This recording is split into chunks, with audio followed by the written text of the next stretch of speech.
Imamat 24. Minyak untuk lampu. Tuhan berfirman kepada Musa, "Perintahkanlah kepada orang Israel supaya mereka membawa kepadamu minyak zaitun tumbuk yang tulen untuk lampu, supaya lampu dapat dipasang dan tetap menyala."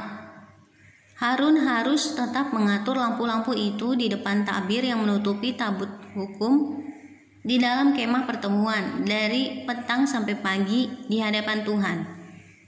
Itulah suatu ketetapan untuk selama-lamanya bagimu turun-temurun. Di atas kandil dari emas murni haruslah tetap diaturnya lampu-lampu itu di hadapan Tuhan. Roti sajian. Engkau harus mengambil tepung yang terbaik dan membakar 12 roti bundar daripadanya. Setiap roti bundar harus dibuat dari 2/10 eva. Engkau harus mengaturnya menjadi 2 susun, 6 buah sesusun, di atas meja dari emas murni itu di hadapan Tuhan.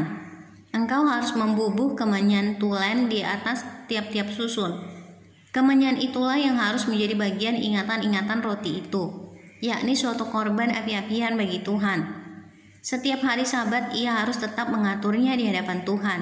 Itulah dari pihak orang Israel, suatu kewajiban perjanjian untuk selama-lamanya. Roti itu teruntuk bagi Harun serta anak-anaknya, dan mereka harus memakannya di suatu tempat yang kudus. Itulah bagian maha kudus baginya dari segala korban api-apian Tuhan. Itulah suatu ketetapan untuk selama-lamanya. Penghujat nama Tuhan dihukum, lain-lain kejahatan.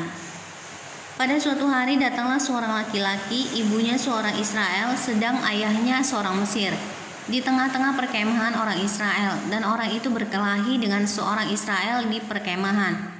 Anak perempuan Israel itu menghujat nama Tuhan dengan mengutuk. Lalu dibawalah ia kepada Musa. Nama ibunya ialah Selomit binti Dibri dari suku Dan. Ia dimasukkan dalam tahanan untuk menantikan keputusan sesuai dengan firman Tuhan. Lalu berfirmanlah Tuhan kepada Musa, "Bawalah orang yang mengutuk itu keluar perkemahan, dan semua orang yang mendengar haruslah meletakkan tangannya ke atas kepala orang itu. Sesudahnya haruslah seluruh jemaah itu mengelontari dia dengan batu. Engkau harus mengatakan kepada orang Israel begini, setiap orang yang mengutuki Allah harus menanggung kesalahannya sendiri.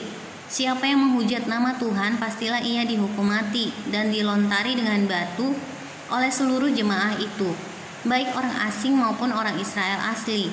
Bila ia menghujat nama Tuhan, haruslah dihukum mati. Juga apabila seseorang membunuh seorang manusia, pastilah ia dihukum mati. Tetapi siapa yang memukul mati seekor ternak harus membayar gantinya, seekor ganti seekor. Apabila seseorang membuat orang sesamanya bercacat, maka seperti yang telah dilakukannya, begitulah harus dilakukan kepadanya. Patah ganti patah, mata ganti mata, gigi ganti gigi. Seperti dibuatnya orang lain bercacat, begitulah harus dibuat kepadanya. Siapa yang memukul mati seekor ternak, ia harus membayar gantinya.